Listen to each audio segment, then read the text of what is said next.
What's up, guys? Let's talk about the in-ear monitor system, which is the DP48. Is the main in-ear monitor system that we use currently. I will supplement with P16 here and there as well, but the DP48 is the main one because you get 48 channel of audio going straight into your ears, and you can mix it whichever way you want. You can pan it whichever way you want. You can group them whichever way you want. I'm going to be showing you guys how that stuff works. So let me show you where everything comes from. It comes from the Midas 32. So on the main board itself, which is the Midas Pro X, right, we have all the instruments going into main board, right? It goes into the main board via a stage box and through some Ethernet and whatever cables, which I am not a pro tech person to kind of explain that one to you. It goes into the board, and from the board we group them, we separate them into 32 channels as we need for our in-ear monitor system. So 32 channels comes in here. The Midas Pro X on its own can take up to 140 something channels of audio, but we group all of that down into 32 that we only need for the in-ear monitor. So now it comes, those 32 channel comes into this place because this is 32 Midas 32 that can only take 32 mono signals. Okay, so on the routing you can see the input is AES. It's coming through AES protocol, and we have on the AES A port we have a local all the way from 1 to 32, and also AES-B is taking the same AES that came into the Midas 32. Okay, so think of it this way: AES 50 1 to 32 is bringing in signal into the board. Those same AES 1 to 32, we are taking it into the DP48. All right, remember that goes into DP48. Okay, so that's how that works: input and output and all of that stuff. So I'll get out through the routing.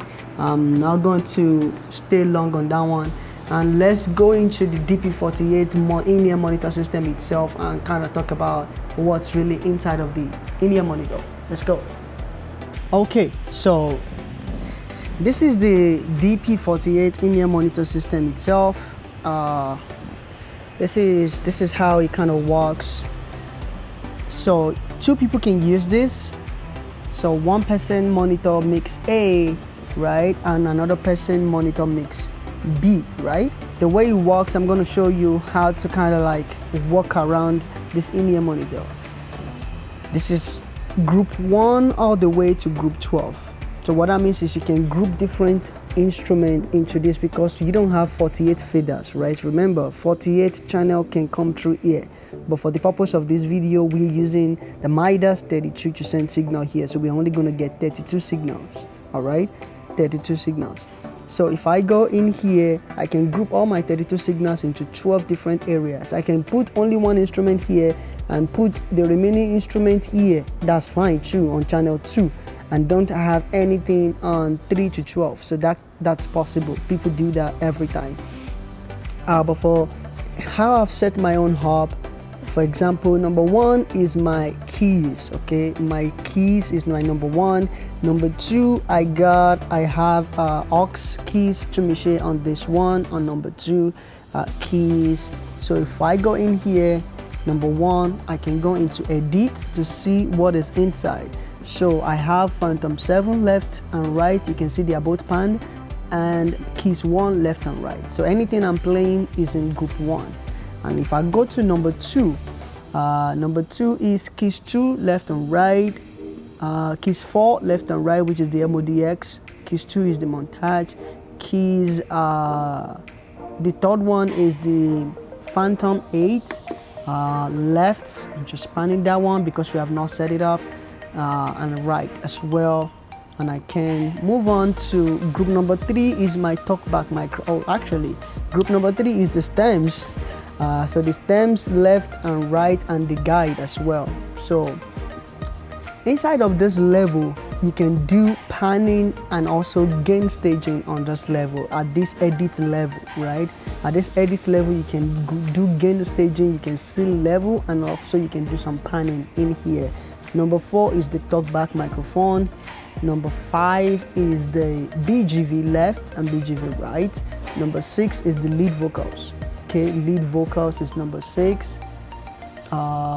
Number 7 is speech, and what that means is pastor, anybody using any mic that is not really for singing, for talking, any mic that we use for talking goes to speech. Number 8 is the saxophone and also the organ. So I have the organ patch in here, organ left and organ right, and of course the saxophone in here as well. We have bass in number 9. We have drums left and right, and the drums left and right also comes with the drum pad as well, left and right. So we already grouped them inside of the Midas Pro X mixer. We've grouped the entire drums into a two-track audio, 2-track stereo, right? And then number 11 is my guitars. One guitar electric, one guitar acoustic, we call them that way. They have different gauge staging a little bit because they have different levels coming out, and I'm pan them a little bit to the left, 1% to the right, so I can know who is coming out of my left ear or right ear. I know it's Jude or I know it's Josh. Okay, and on my 12, this is EFX. EFX for me means reverb for all the lead singers, all the reverbs on the drums, all the audience microphones as well. They come through the CFX. So I pan them left and right, and I can just bring it up a little bit to here if I want to feel a little bit more of the house, and if I want to feel more of the reverb and stuff. And if I feel like the reverb is a little too much, I can kind of like dial it down a little bit from there. So these are my grouping, and after the grouping level itself, this is now where you can now start doing your volume for each of the group, right? So again, group 1, I can put my volume. This is another level of volume balancing. After the edit level volume, which is the gain stage, the outer layer itself on the group level, you can now start doing your own leveling and EQing. So for example, on my keys right here, you can see a little bit of EQing going on right there. I'm cutting off some low end, cutting off the lows, cutting off some low mids at 310. I'm adding a little bit of high end on my ears, kind of brighten up the keys a little bit. So this is what I kind of do on my keys, apart from the settings coming on the keyboard itself. So it's really straightforward. 20% compression, which can sometimes not really be doing anything at all out there. On the next one, which is if I go on the edit level, all the keys as well, or the second keys, I can kind of just cut off the low end that I don't need up until like 125 Hertz. I don't need anything coming out of keys 2 up until 125 Hertz. I got my bass and my drums, so I don't need anything else from that keyboard, which is 125 Hertz. And then I can add a little bit of high end on that one as well for the bells and the whistles and the strings to be bright. On my stems, I leave it all the way flat, no EQing, no compression, right?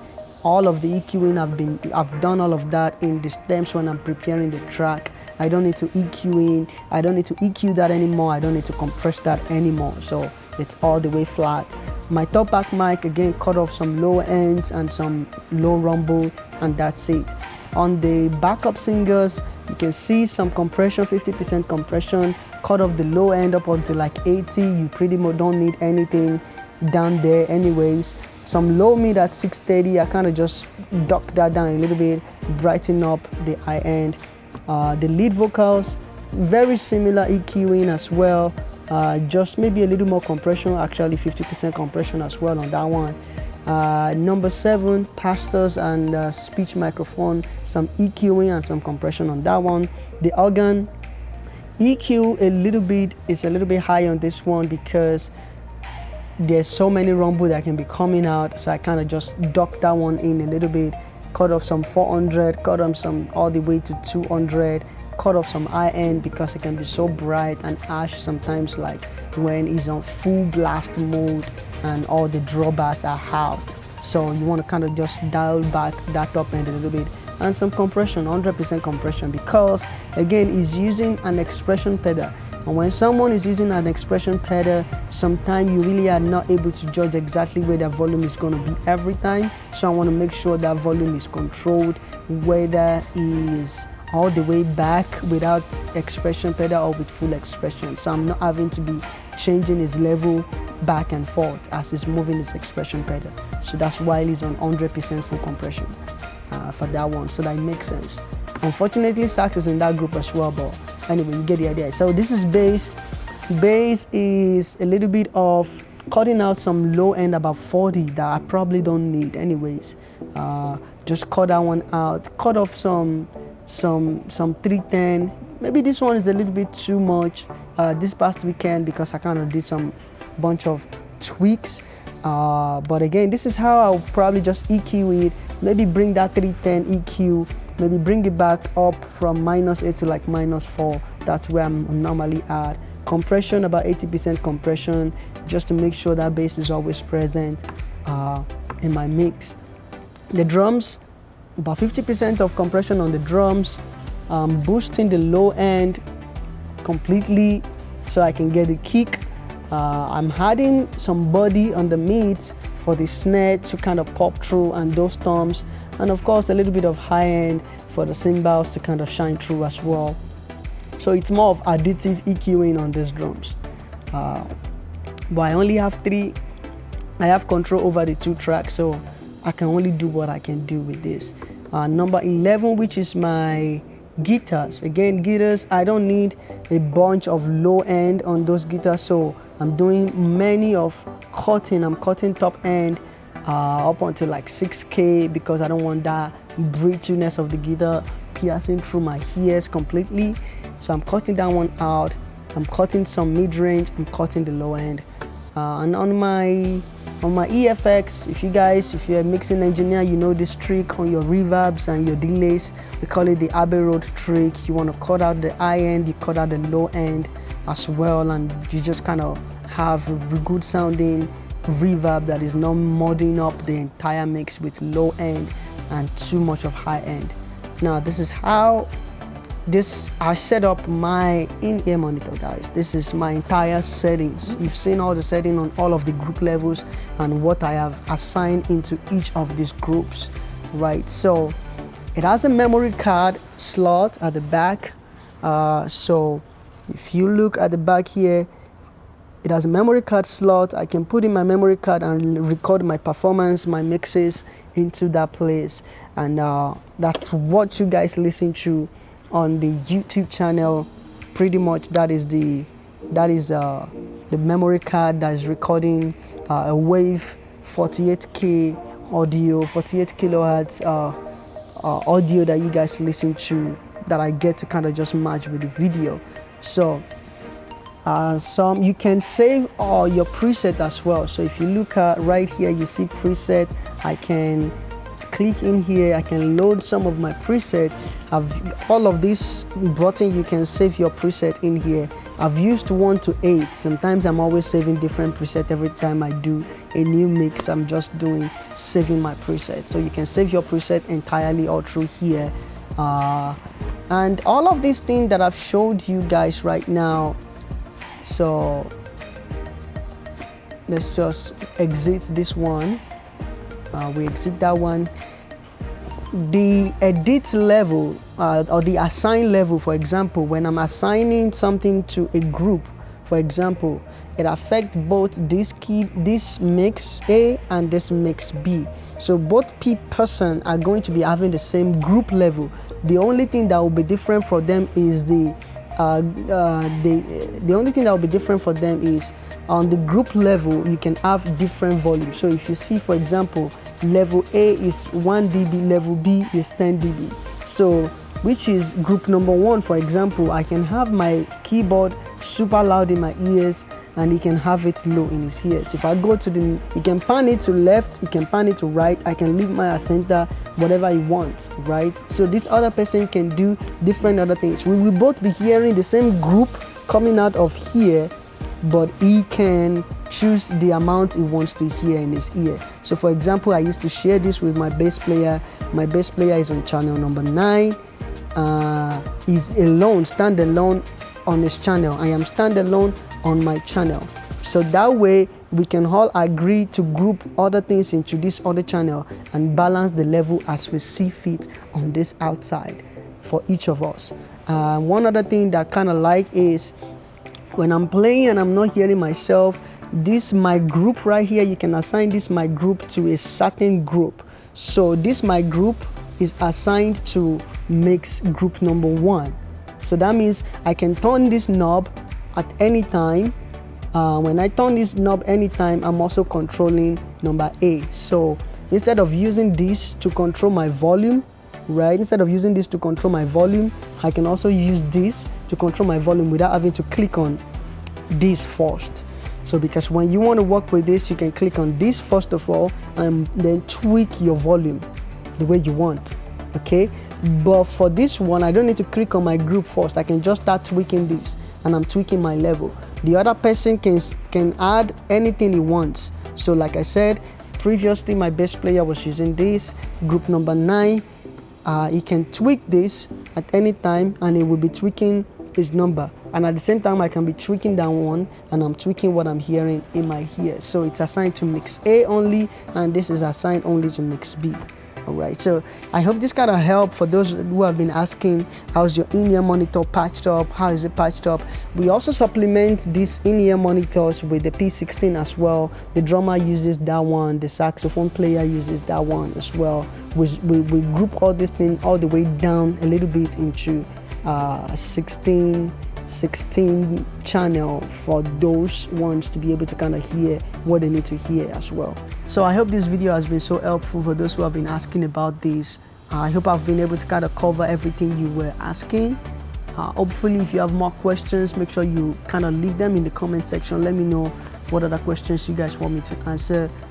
Make sure you subscribe to the channel if you love to see content like this, and I'll see you in the next video. Cheers.